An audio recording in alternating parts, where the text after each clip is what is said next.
It was a midnight graveyard show. It's the Wolf Goof Mama Two Papa Lupa show. Welcome the little ladies of the night, the kid from Alabama, keeping all hid, all the ships out at sea. And of course the little ladies doing it to you, getting it right through you. Here's one, gonna make it last fast, and I hope baby's going to last. You know, and it was just like swing right into cuts and come right out of a cut, you know. Rock!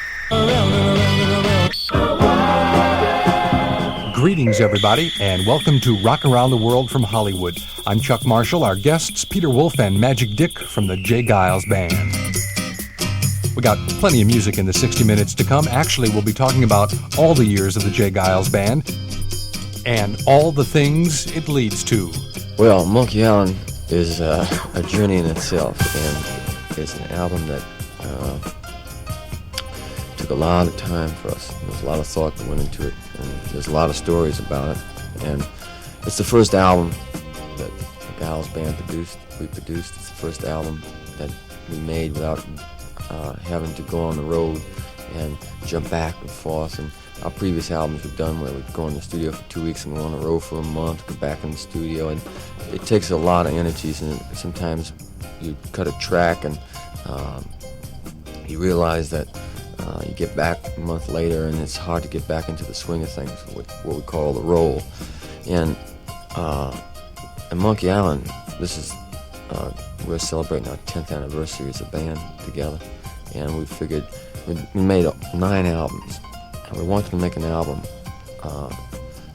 that there was no compromise, we had no distractions, and as long as it was going to take us. We set out to make an album. We didn't think we were going to produce it ourselves, and once we realized we were going to, because people we wanted to have producers were already previously committed, we realized that the next logical thing was to produce it ourselves, and we went about doing it, and we didn't know really how it would turn out. But once we started, we realized that the only thing that we'd be settled for was the best that we could do. So it took a while to get 101% out of everybody. And also we followed it through from the first note to the last note. We didn't really want to have to apologize about anything. You know, we wanted to be able to stand behind everything that had to do with the album. And it took us nine months to finish. And we weren't in the studio every day, but we just like concentrated during that whole period on making the Monkey Island. And what we felt previous albums had like some good things to it, but from assessment of like reading a lot of reviews and talking to a lot of people on media and radio and just a lot of people in concerts and stuff, we felt that it was time to use the studio in a way that if no one had ever heard of the J. Giles Band before, Giles Band, whatever people call it, it's the first album for us that where we brought in strings and session musicians and background vocalists, and they'd be able to pick up Monkey Island and just get turned on to it just by itself. That didn't need really any explanation. You didn't have to know about the band previously. That just had it. The groove spoke for itself.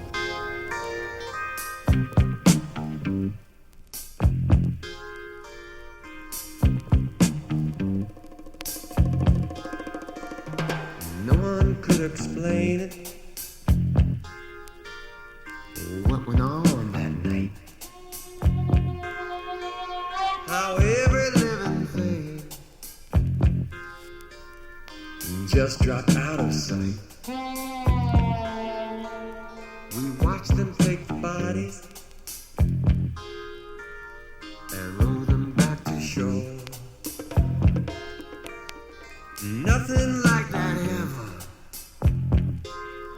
happened here before. On the east side of the island, not too far from shore, there stood the old house of 50 years or more. All the doors and windows were locked inside and out. The fate of those trapped in there would never be found out. There ain't no life on Monkey Island.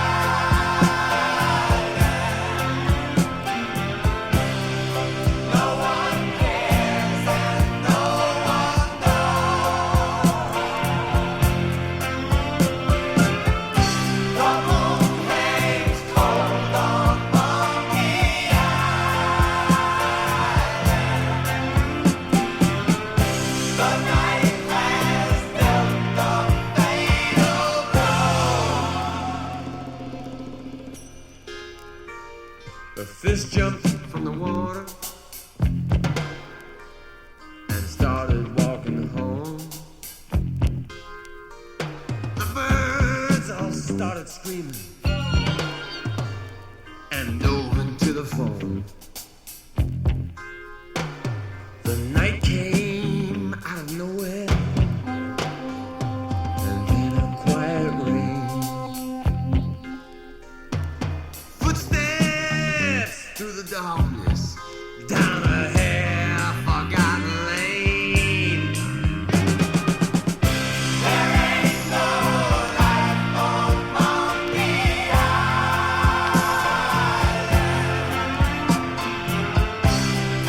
No one cares and no one knows. The moon hangs cold on Monkey Island. The night has dealt the fatal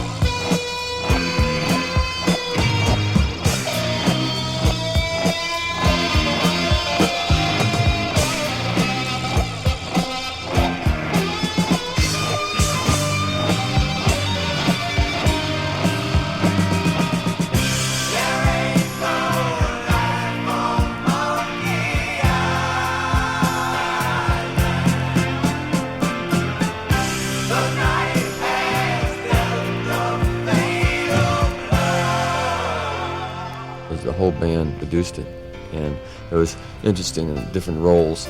After a while, got to find we all ended up producing each other. We're like Magic Dick would be out there making a harp solo, and he'd get feedback from us. And if I was out there doing a vocal, I'd say to people, "Hey, how's it sound?" And Dick would say something like, "Well, Wolf, the way you did it before, I think, was a little more convincing."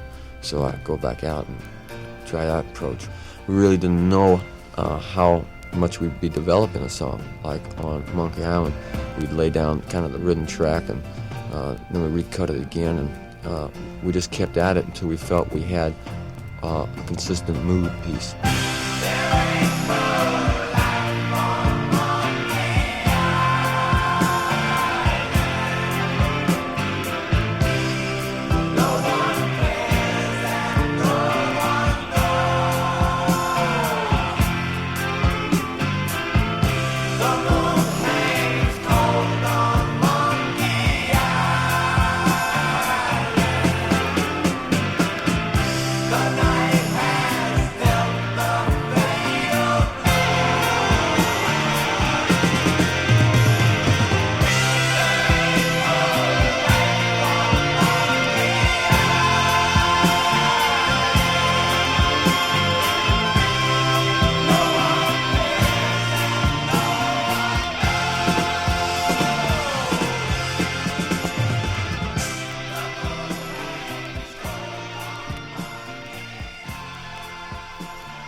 There's much more to come with Peter Wolf and Magic Dick from the J. Giles Band. It's all next on Rock Around the World. We're back on Rock Around the World, and one of the musical trademarks of J. Giles and Company is, of course, Magic Dick and his multi-talented harmonica. Peter and Dick explain how they use the harmonica as other instruments, and always in the back of the mind, wondering if it's going to work. It's interesting because when you're making an album and you try to do something, you're never really quite sure if you succeed until you finish it and put it out. And as of making this tape, the album has just been out in a couple of weeks, and so we're just really first getting feedback on it. But as far as it being different, we approached it and recorded it differently than we did any other album, and we tried to do something that we didn't do on any other album. And as far as it have a more consistent flow throughout, like maybe the first and second albums people might have felt. You see, our first album, and when a band does a first album, usually, unless they just start and go right into the studio, most bands are together for a while. then they get a recording contract. And what they do is they go into a studio playing a lot of the material they've been doing for a number of years. And with our first album, we did that in about about 3 days or like 6-hour sessions. It was like we were in a bar and we just set up and we'd blow, man. That was it. You know, 1 or 2 overdubs, and we didn't even know half the songs were being recorded. You know, the guys just say, "Hey, what does it sound like?" You know, we're working with really some old R&B producers, and they had never worked with a rock band before. They didn't even know what Magic Dick was playing harmonica before. They saw the harmonica went out with stopped with Little Walter back in 1955 or something. They said, what's that? What do you use now? Why don't you go get a saxophone or something? I said, well, that is a saxophone. A lot of times the way we record, we use the harp in an overdub context because we can do so much more with it that way. We can really focus attention in on it, and it's. I think we got into more experimentation this time. Looking for different tones for the harp. I'm always into that. I'm looking for a different harp sound, something that no one's ever done before, But not just something that no one's ever done before. It's got to be musical too, and it has to be, it has to fit into the critique of everybody in the band. See, I think with Dick is the challenge with harmonica is harmonica can be a very limited instrument. Also can be, it depends on the player and how far it can stretch it. And that's basically, an instrument you pick up on Woolworths kind of thing. People consider it like, oh, hey, harmonica, you play a tune on it, Happy Birthday with their album. And when you play the music that Magic Dick plays, and a lot of people that influenced him, you kind of almost are abusing the instrument, and by abusing it, you get out of it what you do. And it's a really strange instrument. And the thing about with album like on Nightmares and Other Tales of Vinyl Jungle, tunes like Giving It All Up, where we use like 14 harps on one, to create horn sections. Hit it!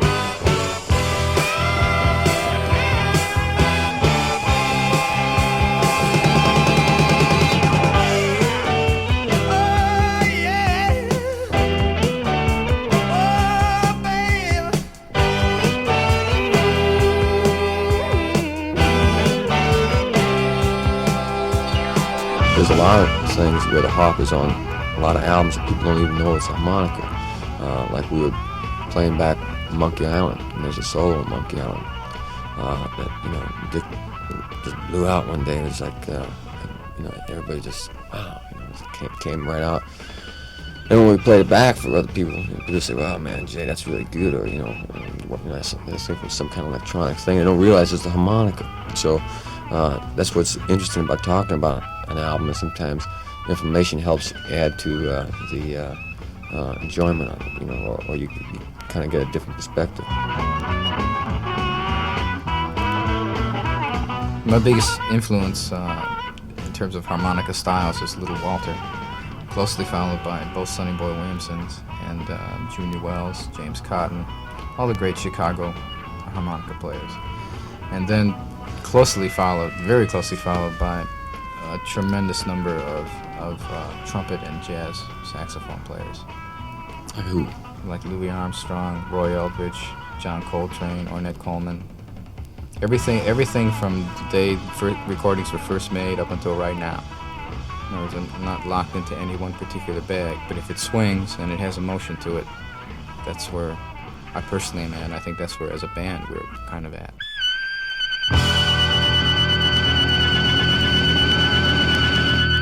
I'm Not Rough, which was a Louis Armstrong piece. It was originally recorded back in 1927. That was personally a challenge. That was personally a challenge for me, that I sort of brought to the rest of the band. I said, this is a thing that I've been hearing for a long time. I've been listening to this tune, and there was something about the swing of it, the arrangement of it. It was an extremely hip tune for its time. And I thought it would be great if we could do a 1977 J. Geils Band version.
trying to capture the feel personally for myself for that. I worried about that one for a long time to try to get that one the way I wanted it. Another one of the new tunes on Monkey Island is Somebody, and like all of them on this LP, there seems to be a real reason for it being there, and at the same time is a labor of love. Somebody is hanging around with the wrong type of friends, and it's the theme of that is like you get a little too many mind things get crisscrossed, and the wires in the circuit start getting all patched in wrong, and you get the paranoia starts happening, and like somebody says something, you misinterpret it, and then it was kind of like almost like a contemporary outlaw song, I always say, just kind of getting on the run and feeling that sometimes, like when you walk in I don't know if you've ever been through customs, and you're going in like to Canada or Mexico or something like that, you might be really cool or something, or but there's something that you always, at least for me, I always feel like, man, I feel like I've done something wrong.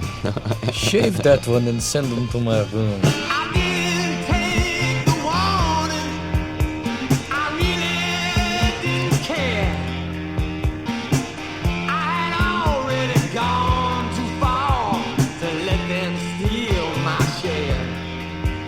So like a fool, I took 'em on. And as my anger grew, I realized I could take all mine and skip off with this too.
came out of after being in a studio for many months. That song kind of started like getting harder and more intense, and kind of like we almost didn't put it on the album.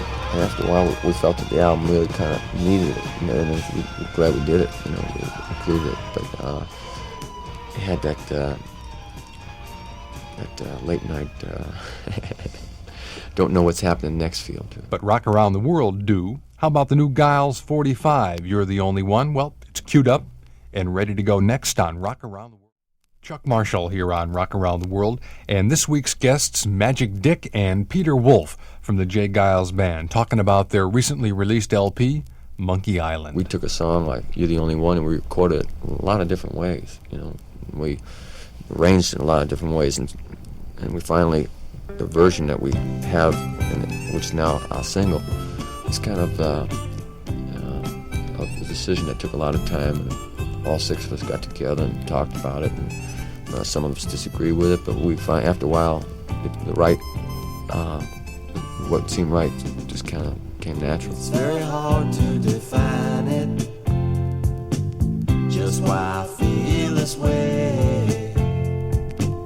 There must be all kinds of reasons, so many things I could say, and I know I'm not mistaken. This is love, and that's for sure.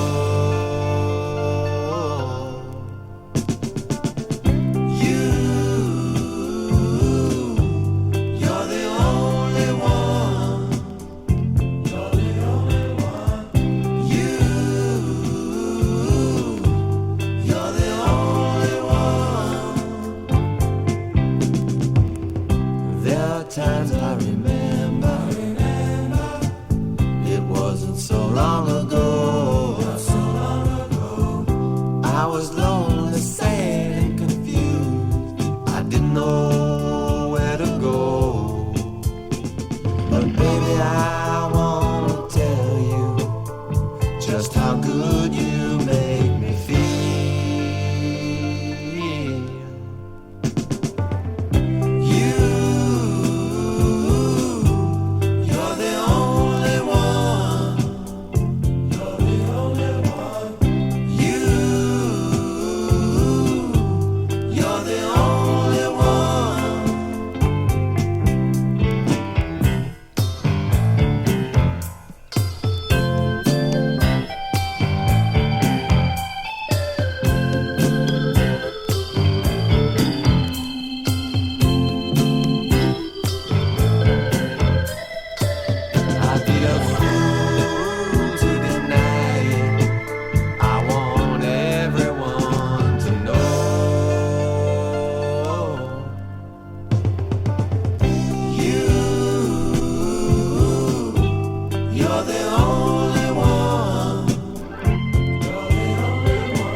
This is our 10th anniversary as a band, and we feel real good by it. And this album has also brought us together.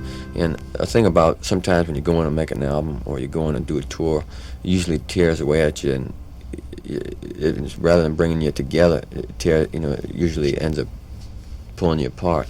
And what's nice in any kind of situation is when you come through an experience like this, and you spend a lot of time, and there's been a lot of hard moments doing it. And we just all came out of this thing really close together and with a lot more respect for each other. Hold on real tight, it's gonna be alright. Don't get lost from sight, there's too long a night to get lost again. Stay on the track, remember you came back. Don't fall behind. Don't be that blind. You gotta see again. On a few turn. On a few will learn about the wreckage along the way.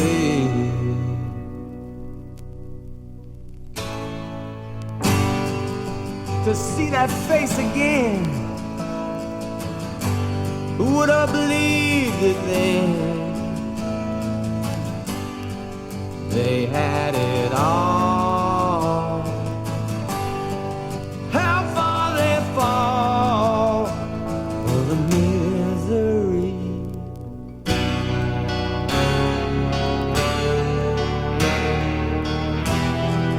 It's hard to be clear in memory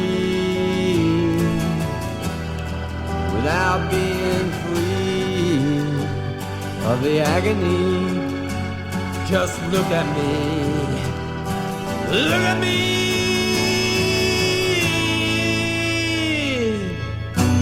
Only a few return, only a few will learn about the wreckage along the way. About the wreckage along the way.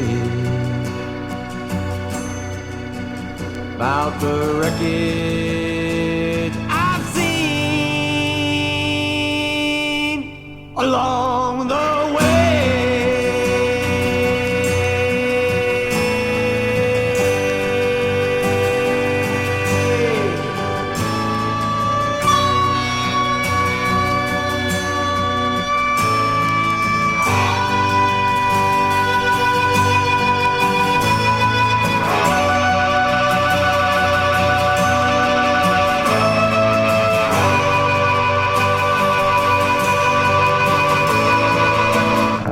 We love to tour, and we love to do what we do, and the gratification that you get out of all the hours of traveling is when you're going to like a little bar, you know, you're having a drink, and all of a sudden, over the jukebox, someone plays your record, you know, or you run into somebody on the street and say, hey man, I saw you in Cleveland, man, you were great, or I loved your album Bloodshot, or hey man, you know, you read in the paper like Magic Dick is, you know, blowing the, you know, best guitar for so-and-so, and you just get, you know, that kind of feedback, and it makes it all, you know, gratifying, because that's what you're really trying to do, you know.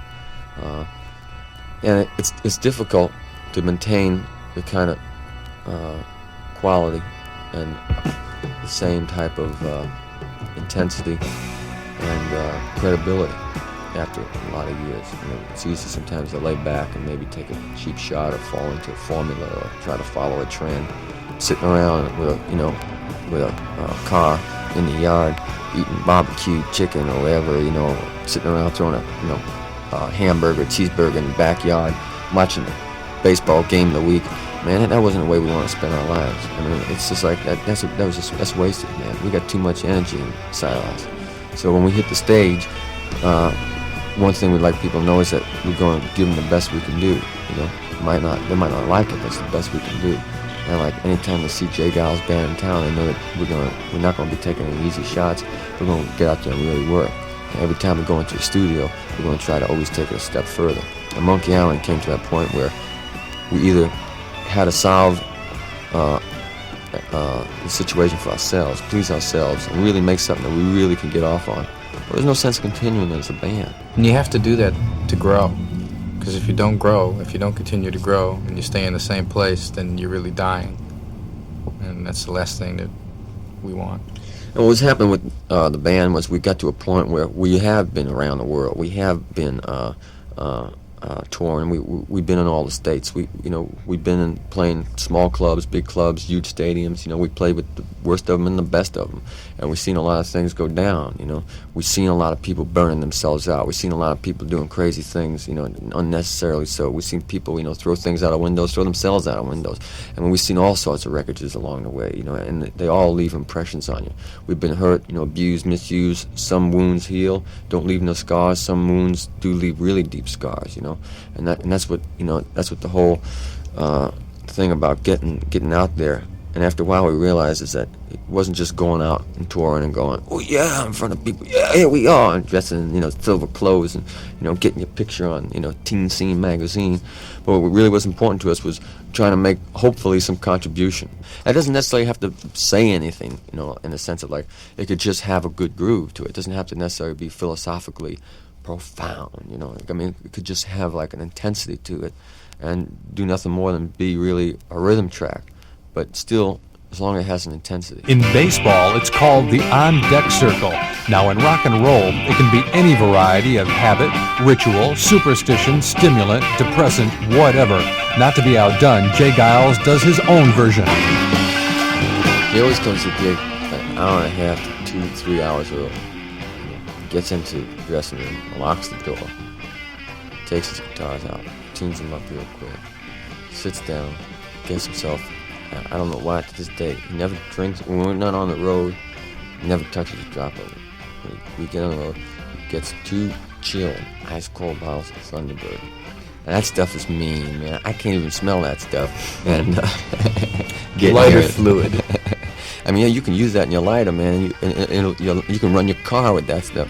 And he knocks off a couple bottles of that, and he just starts sitting there, building up this like intensity. By the time we arrive there, and it's usually about sometimes an hour and a half so before we hit the stage and we start like getting into the dressing room, I mean, he's already built up the sweat. And then we all start building up the sweat, and Jay's like, starts like standing there plucking away, So by the time we hit the stage, we're already wham. Come on, everybody! Yeah! It's all night! It's all night! It's all night! It's all night! It's all night! It's all night! I don't know, I mean, we get to a gig and like we've been traveling all day and like we hit the town like 4 or 5 o'clock. We don't go on till like 9, 10, 11 o'clock. Jay goes right to that hall. He just stays there and just like, he closes that door, man. He doesn't, everybody, crew, make sure nobody bugs him. He starts jamming away with his guitar, man. And whatever, we all, I guess, have our ways to psyching ourselves up for it. That's what he does. Coming right up, all about the way Jay Giles got and changed their name. Also, Peter Wolf's early disc jockey days are looked into. That's next on Rock Around the World. Monkey Island is Jay Giles' 10th LP, and it had to be something special. We knew we approached this album differently. We knew it was going to be, we thought we had something that we had a little more to say in this one, and we thought we succeeded on it. Then when it came to the title, Monkey Island became, we just were in the studio calling it Monkey Island, like on the tape copies and on the boxes and stuff. So then we got to, and we just said Giles, because people have always been calling us Giles, or the Giles Band's coming in the studio next week, Giles Band's coming to town, did an interview with Pete Wolf of the Giles Band, Magic Dick of the Giles Band came down, blah, blah, blah, blah. And we've been calling ourselves Giles Band for a long time, and so the graphic artist just put down Giles. He said, hey man, like, boom, Giles. After like, people call you like Giles, like, they say Zeppelin or Stones, they say Giles. So I think maybe this album should just have Giles. It's really like, right to the point. Just a great, I mean, it was like, we didn't even think twice about it. I guess I'm glad that we did it because people say, why did they do that? And it makes them maybe think a little more that this album, we spent more time on, maybe any little way to get people thinking about it in a different way, or maybe giving it a second listen, or, a little closer listen, is good. I was wild, I was always on the run, kept my spirits high and ready for some fun. Then I saw you, I couldn't believe my eyes. You grabbed me by the heart and left me mystified. I had a feeling the first time I met.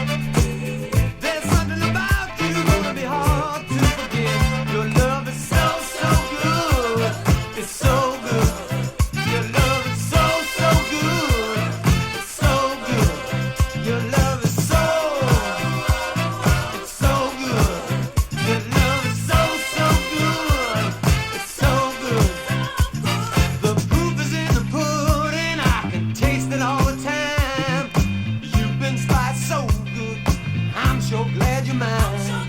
I'm not ashamed to let everybody know. I never, never, never felt this good before. Since that day, you're always on my mind. I wanna be with you, girl, all of the time. It's so, so good. It's so good. Your love is so, so good. It's so good.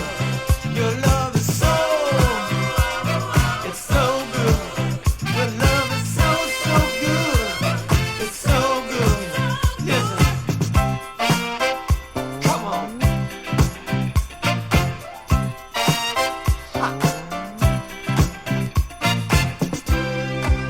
Come on, baby.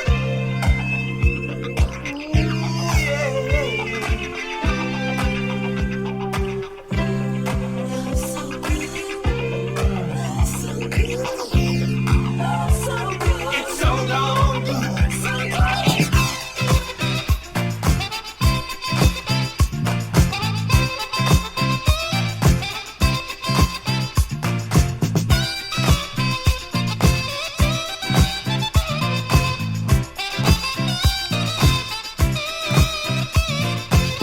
I had a feeling the first time we met. There's something about you gonna be hard to forget. Well, it's so, so good. It's so good.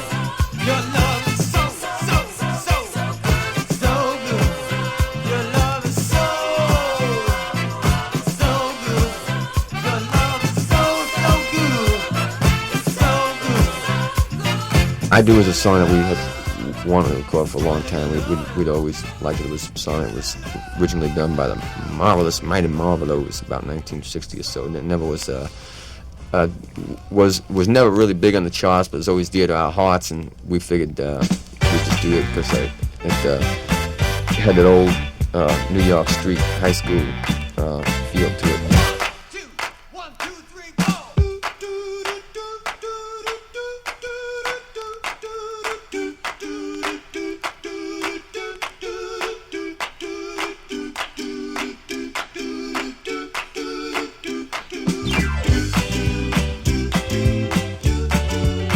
Whoa, do I love you with all my heart? And I do now.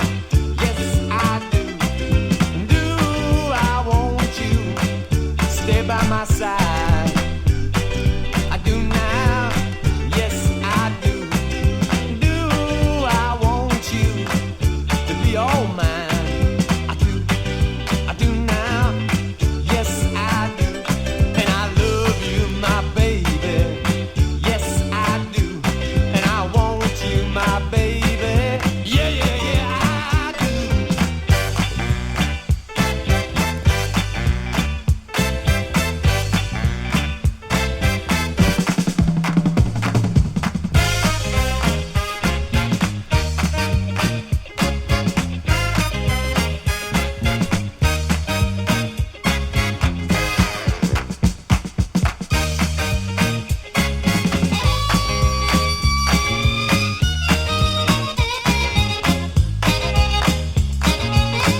speaking of old tunes and the olden days, there's more to Peter Wolf than meets the ear. Back in the days when people were talking a lot about underground FM radio, Pete was one of the very first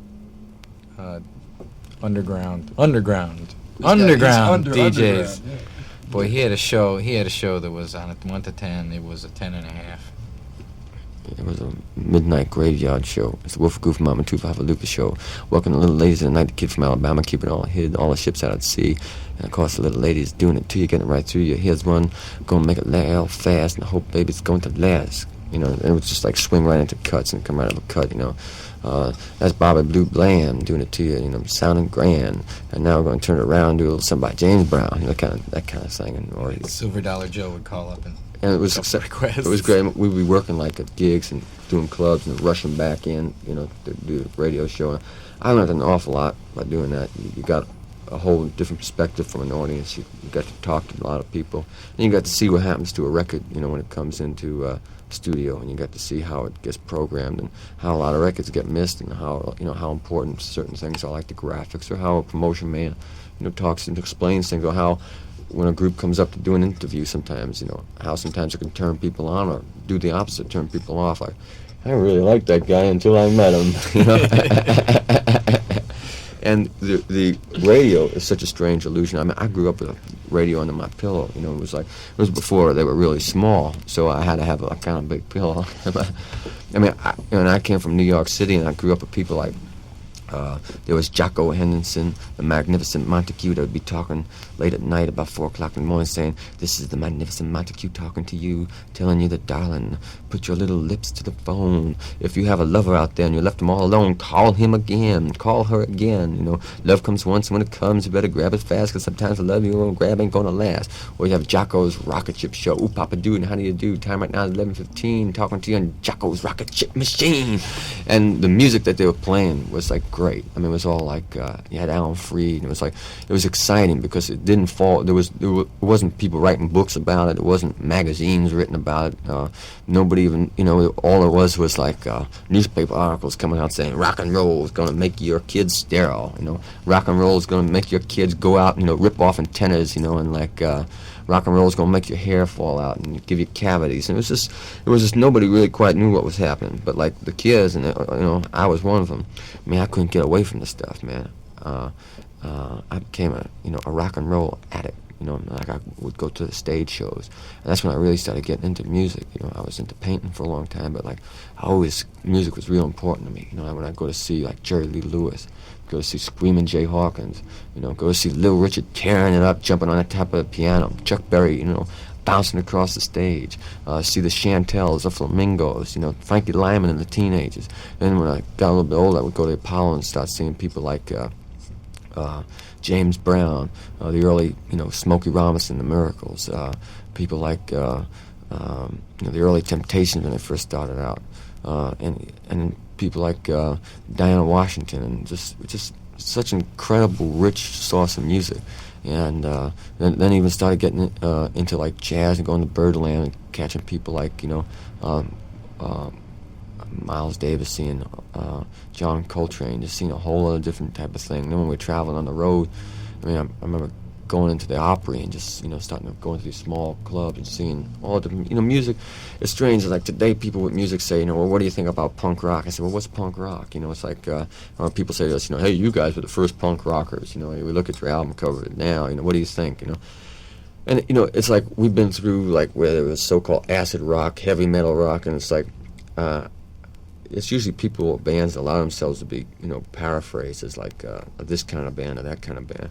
That's all just music. And like there's groove in country and western music, there's groove in R&B, there's groove in classical music, there's groove in jazz, there's groove in, you know, hard rock or soft rock, whatever. You know, it's just like, it's all just, you know, the good stuff for people like that just keep pushing forward. Philosophically, Peter Wolf for the J. Giles Band, on a whole variety of worldly subjects. Well, the one thing that is for sure that we mentioned a while ago, and that is that there usually is more than meets the ear. And if you stick around for just a moment or two, we've got Peter Wolf and Magic Dick playing live here in the studio. Ooh, Papa Doo. Don't go away. We got Magic Dick on his licking stick, and we're going to do a little impromptu jam. What you going to play, Magic? Oh, Peachtree Street little thing I want to send out to both late great Sonny Boyle Williamsons.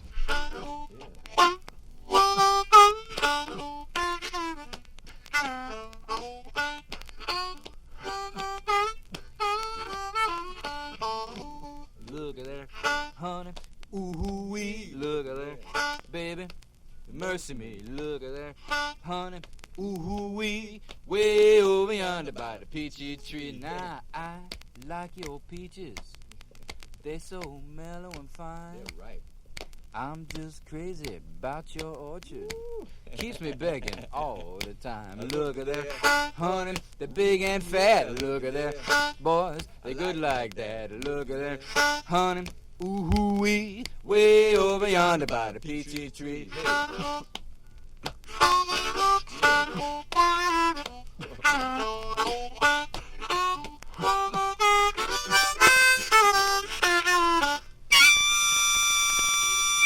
Oh, man. Right. Send your contributions. Rock!